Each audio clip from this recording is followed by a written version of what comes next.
आज भी फिर से मैं कह रही हूँ लालू जी को, तेजस्वी जी को, कि मैं अचरा फैला करके आपसे भीख मांगती हूँ कि मुझे परिहार दे दीजिए, क्योंकि शरीर को आत्मा से अलग मत कीजिए। फिर भी अगर आप नहीं देते तो फिर लड़ाई जो होगी वो परिहार को जीतने की होगी, भ्रष्टाचार मुक्त करने की होगी। जिसको मिला है सिंबल वो हार जाएगी, वो हार जाएगी और जनता फिर से उसी नर्क में रहेगी जो 15 साल से झेल रही है। उसके जीतने का तो सवाल ही नहीं उठता, उसकी बात ही हम क्यों कर रहे हैं।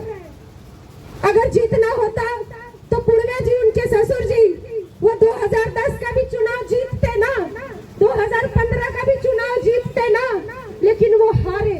2010 का भी चुनाव परिहार विधानसभा का रामचंद्र पूर्वे जी हारे, 2015 का भी चुनाव वो हारे, क्योंकि जब सोनबरसा विधानसभा था तो कुछ जाति समीकरण के कारण वो विधायक बने, लेकिन जब परिहार विधानसभा हुआ, कई पंचायत कट जाने के बाद उनका जीतना असंभव था और असंभव है, वो नहीं जीत सकते। अगर वहां से कोई जीत सकता है बीजेपी के अलावा, तो वही जीत सकता है जो जातीय समीकरण की सीमा को तोड़ दिया हो और सबके दिलों में बसने का काम किया हो, बिना जाति पाति धर्म भेदभाव को देखे बिना एक होकर के परिहार के लिए खड़ी रही हो। रितु जसवाल जिंदाबाद, रितु जसवाल जिंदाबाद, रितु जसवाल जिंदाबाद, परिहार का मतदाता जिंदाबाद। आज अगर मैं नहीं आती, मुझे बोला गया बेलसेंट चले जाइए चुनाव लड़ने, मैं क्यों जाऊं बेलसेंट चुनाव लड़ने। मुझे कहा गया वहाँ 3 लोग इंडिया गठबंधन से एक ही जाति के, मतलब 3 लोग हैं जो अलग अलग पार्टी से है, लेकिन तीनों एक ही जाति से है। आप जो है सो वहाँ से चले जाइए, आप बेलसेंट तो नॉमिनेशन डाल के घर में सो जाइएगा तो भी बेलसेंट विधानसभा निकल जाएगा। मेरे मन में भी लालच आ गया थोड़ा सा, थोड़ी देर के लिए। मैं पेपर दे आई 10 नंबर में, लेकिन रात भर मैं सो नहीं पाई कि मैं अपनी आत्मा से जिस्म को अलग करके मर जाऊंगी, मैं नहीं रह पाऊंगी परिहार के बिना।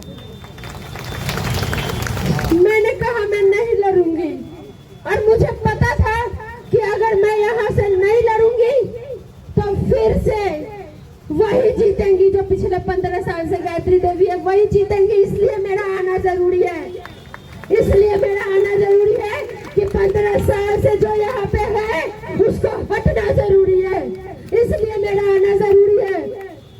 आज के बाद से आप लोग, मैं आज भी फिर से मैं कह रही हूँ लालू जी को, तेजस्वी जी को, कि मैं अचरा फैला करके आपसे भीख मांगती हूँ कि मुझे परिहार दे दीजिए, क्योंकि शरीर को आत्मा से अलग मत कीजिए। फिर भी अगर आप नहीं देते तो फिर लड़ाई जो होगी वो परिहार को जीतने की होगी, भ्रष्टाचार मुक्त करने की होगी। उसके बाद आज के बाद से कोई नाम भी नहीं लेगा कि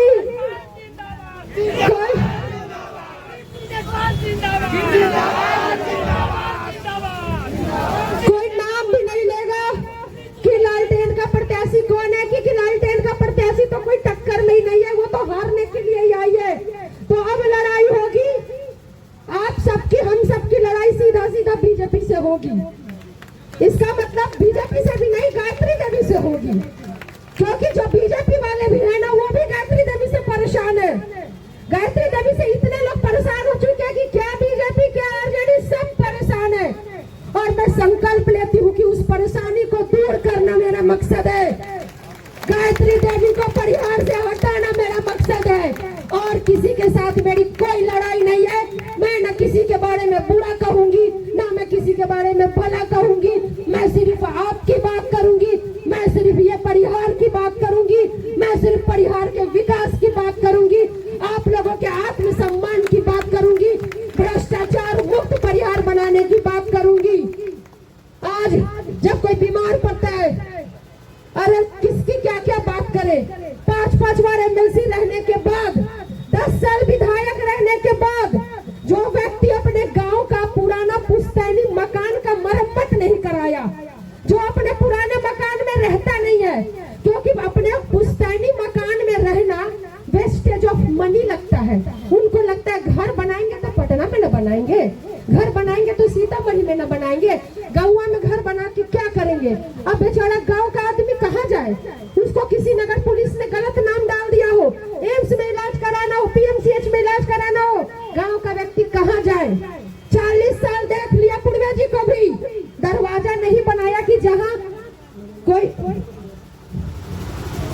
पे कि कोई एक गिलास पानी भी उनके दरवाजा पे